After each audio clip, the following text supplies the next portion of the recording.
Насколько реально решение ядерной проблемы Ирана военным путем, по вашему мнению? А могут ли носить американцы удар по Ирану? Да, могут. У них для этого все есть. У них для этого и достаточное количество средств. При этом, понимаете, в чем дело? Если Израиль может наносить удар всего лишь несколько дней, больше не хватит ресурсов. Америка может это делать, например, месяц. За это она, естественно, уничтожит все. И речь будет не только о ядерных объектах идти. Вот. Но Америка это реально может. Но это сейчас им очень неудобно. Потому что, как вы знаете, они сейчас выводят войска из Ирака. Да. Причем многие думали, что выводят они в Америку, оказывается, в Афганистан. И та последняя бригада, которую они вывели в Кувейт, она в итоге потом попадает в Афганистан, все-таки не в США. Но тем не менее, все-таки проблема Ирак существует, и 56 тысяч, которых оставляют, это, конечно, много для обеспечения боевых действий иракских войск. Есть проблема Афганистана. И причем, как и в Ираке, и в Афганистане, Иран имеет очень широкие возможности влияния. При этом заранее имеются подготовленные люди, которые будут осуществлять, можно, террористические акты, будут нападения осуществлять, доставленные средства, с помощью которых это будет делаться. То есть все, в принципе, готово. Да? Вот, не зря все-таки в Иране есть так силы специального назначения КОДС называется, вот, которые имеют даже подразделение смертников. Вот, они активно работают, и они готовы к нанесению террористических актов вот, в Ираке, в Афганистане однозначно. Но не только. Ведь вполне возможно, что Иран может нанести, например, ракетный удар по обычным объектам, например, по объектам нефтегазовой инфраструктуры. Иранские ракеты, они не имеют высокой точности стрельбы. Поэтому их применение, например, по каким-то подвижным целям, например, танкерам, да, оно маловероятно, хотя в принципе возможно. Вот, но более вероятно использование по большим площадным целям. В этом случае трудно промахнуться. Вот, а ракеты, которые у них есть ракеты и малой дальности, то есть ракеты тактические, оперативно-тактические, то есть и ракеты средней дальности, как Шихаб-3. Вот этих ракет достаточно, чтобы все окружающие государства почувствовали серьезность этого положения. Конечно, говорить о том, что Иран обязательно заблокирует Ормузский пролив, наверное, было бы неправильно. Потому что, во-первых, США это не дадут сделать. Но в то же время опасность это существует, особенно существует опасность минирования Ормузского пролива, потому что Иран имеет несколько тысяч мин различного рода. И, положим, даже минирование пролива, оно затруднит движение танкеров. Хотя, опять же, тоже надо исходить из объективной ситуации, что, как вы знаете, наверное, что в Ормузском проливе есть два канала для прохода танкеров. Так вот, глубина пролива такова, что даже в случае затопления танкера возможен проход танкера над ним. Во-вторых, танкерная война, которая была во время Иракской войны, показала о том, что танкер очень хорошее средство, то есть очень тяжело поражаемое средство. Поэтому я бы не хотел, чтобы проблему преувеличили, с другой стороны, проблему преуменьшали. Кроме этого, ведь во многих арабских государствах есть так называемая пятая колонна, которая может носить либо персов, которые проживают на территории, либо шиитов. Вот. И если говорить, например, о том, где их много, например, в Дубае. В Дубае, по разным оценкам, их от 300 до 400 тысяч. И если говорить о тех капиталовложениях, которые там сделаны Ираном, эта сумма составляет сотни миллиардов долларов. Поэтому, имея вот такие возможности, нужно понимать, что Иран их задействует. И он, конечно, не сможет, наверное, осуществить широкомасштабную террористическую деятельность по всему миру, на территории США, Европы. Но в ближайших странах он вполне это может сделать. И вот это нужно себе отдавать отчет, особенно учитывая, что он может это сделать не своими руками, а силами тоже Хизбаллы. Владимир, вы действительно много часов потратили на изучение иранской проблемы и наверняка рассматривали такой блок вопросов, касающийся именно нашей страны. Как вы оцениваете позицию России, ее действия в отношении Ирана? Мне интересна ваша точка зрения. Я рассматриваю российско-иранское сотрудничество, рассматриваю как настороженное партнерство. Настороженное партнерство говорит о чем? Во-первых, об ограниченности. Если говорить об экономическом сотрудничестве, оно не такое большое. За 2009 год наш двухсторонний товарооборот составляет 3,7 миллиарда долларов, то есть меньше 4 миллиардов. Это мало, учитывая, что в Иране население составляет больше 70, порядка 73 миллионов человек.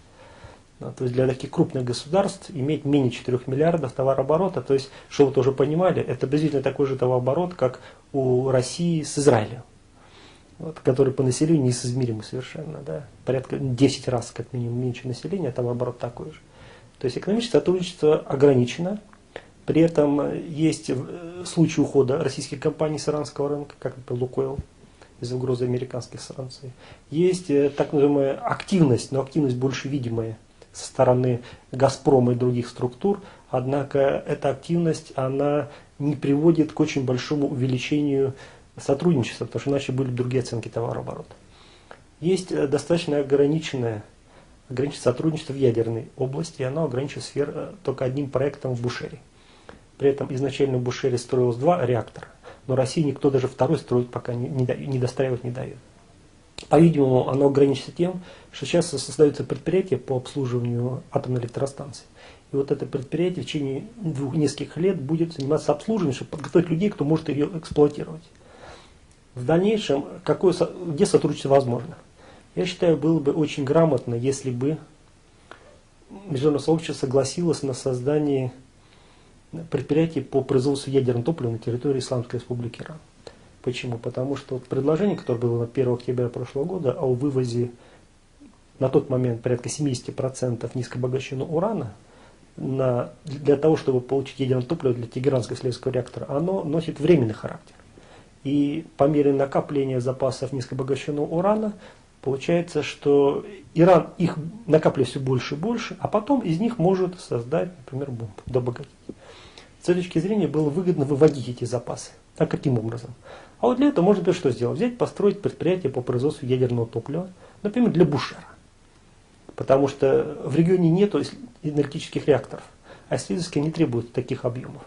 Так вот, можно построить, Россия будет сертифицировать это топливо, и поставлять ее для Бушера, таким образом изымать из оборота запасы низкообогащенного урана и снимать напряжение. Это было бы, наверное, реально.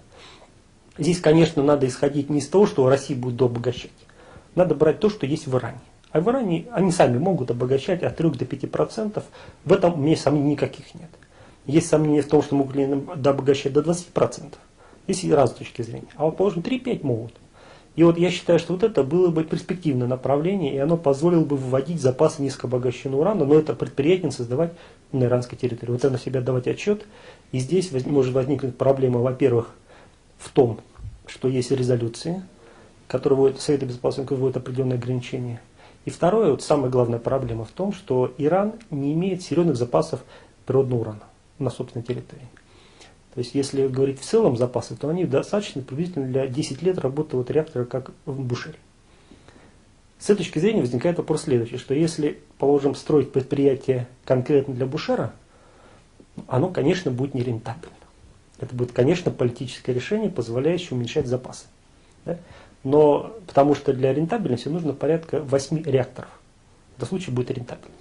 Но если же выходить на увеличение, то есть не на один Бушер, возникает вопрос природного урана, потому что по последней резолюции 1929 Ирану запрещено вкладывать деньги то есть инвестиции осуществлять и осуществлять совместные проекты по добыче природного урана. Здесь возникает определенная проблема, потом есть ограничение группы ядерных поставщиков. Вот это все очень достаточно серьезно, но тем не менее, сама по себе идея, она очень перспективна, потому что она единственная позволяет хоть как-то поступиться к этой проблеме. Если же говорить о другом сотрудничестве, то хочу сказать, что последняя резолюция 1929 ввела серьезные ограничения на военно-техническое сотрудничество, которое было ограничено, оно достаточно сильно в России было в начале 90-х годов. Однако в настоящее время оно достаточно ограничено, а сейчас, по сути, оно будет еще более уменьшено. Вот есть разные, опять же, точки зрения попадать, например, система С-300 под ограничение или нет. Опять же, можно вспомнить о том, что контракт был подписан раньше. И здесь можно провести аналогию, например, с Бушером, который не попал под резолюцию, потому что контракт был заключен намного раньше, чем возникла ядерная проблема. Она возникла только в конце 2002 года, а контракт был подписан в 1994 году. Вот с этой точки зрения можно исходить из чего? Что, по-видимому, военно-техническое сотрудничество будет в основном свертываться, потому что есть резолюция, есть серьезные ограничения. Вот, по-видимому, может речь только о выполнении ранее заключенных контрактов, например, поставка запасных частей, что-то вот такого рода. Да, вот. Если же говорить о сотрудничестве, о каком сотрудничестве другом, в других сферах, то я, наконец, приведу вам пример по поводу космоса. Есть такое мнение на Западе о том, что Россия и Иран очень активно сотрудничают в сфере космоса. Да, действительно, Россия вывела первый иранский спутник с помощью собственного ракетоносителя, и сам этот спутник сделала. Но при этом иранцы очень хотели получить космические технологии. Когда им их не дали, они стали сотрудничать с другими государствами. Такие государства нашлись. Одно из них наш сосед Китайская Народная Республика. Вот именно с Китайской Народной Республикой сотрудничать идет активно в области освоения космических технологий. В России в этом сфере сотрудничество достаточно ограничено. И вообще, вот все то, что много говорится о том, что Россия, например, помогает Ирану осваивать ядерные технологии, осваивать ракетные технологии, она в основном под собой не имеет серьезного основы. Мне приходилось читать очень много различных источников западных о том, например, что в Иране работают чуть не десятки или сотни тысяч специалистов из России, специалистов в ядерной сфере, о том, что Россия поставляла технологии, назывались конкретные системы, которые поставлялись. Но в основном это не имело серьезных подтверждающих фактов. И вот по качеству подтверждения это можно привести такой пример. Если бы Иран на самом деле получал бы от России современные технологии, точность стрельбы его ракет была бы другая совершенно. И в этом случае его бы успехи бы в космосе ограничились бы не выводом, например, спутника, который весит всего 27 килограмм. Вы сами понимаете, это микроспутник. Это очень немного. А речь могла вести о совершенно о другом грузе, о других высотах вывода, о точности стрельбы ракет, о каких-то серьезных достижениях, например, в области атомной промышленности, которых у Ирана есть, но они очень ограничены. И в основном они имеют не российское происхождение, они имеют в первую очередь происхождение из Пакистана, а во-вторых, происхождение имеет из Китайской Народной Республики. Спасибо большое, Владимир, за такой исчерпывающий и очень интересный рассказ. До встречи через неделю.